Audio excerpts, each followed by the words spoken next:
Welcome back, everybody.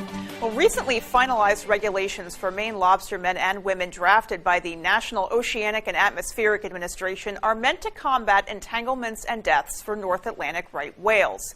State officials and lobstermen aren't happy and say it could mean the end of the industry.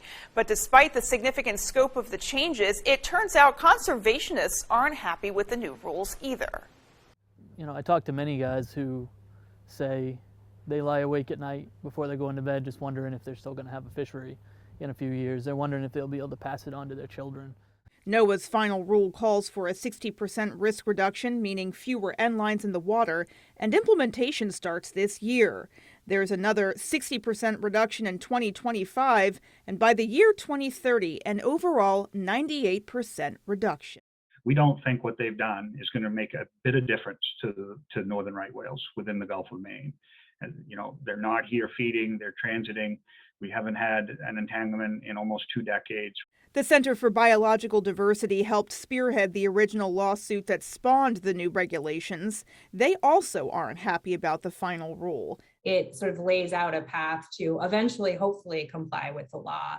And from our perspective, the agency should have done that now, not waited 10 years to implement this plan, because the species doesn't have time to wait. There are other sticking points, too. The new rules require lobstermen to put more traps on a single line, called trawling up, so there are fewer lines in the water.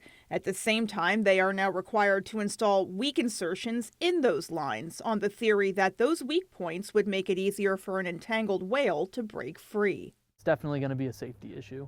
You can't add more weight and make your end lines weak at the same time and not expect, poor results.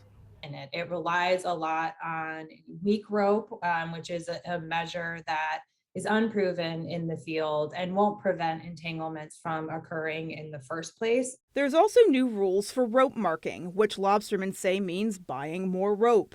The deadline to make all these gear changes is May 1st of 2022, and since equipment must come out of the water for changes to be made, Kelleher says it's like shutting the fishery down, albeit temporarily. And they're asking us to take our gear out of the water when the price is at a seasonal high in that March-April timeframe to be prepared for May 1. So that's why I call it a de facto closure, because fishermen are actually going to take their gear out of the water, lose revenue in doing it, and have costs associated with actually coming into compliance before they can put that gear back. Kelleher says state officials have joined with Maine's congressional delegation in petitioning the Secretary of Commerce to push back the implementation of the gear changes to July 1st to coincide more with the regular operation of the lobster fishery. So far, they have not received a response. Reporting for ABC 7 and Fox 22, I'm Beth Jones.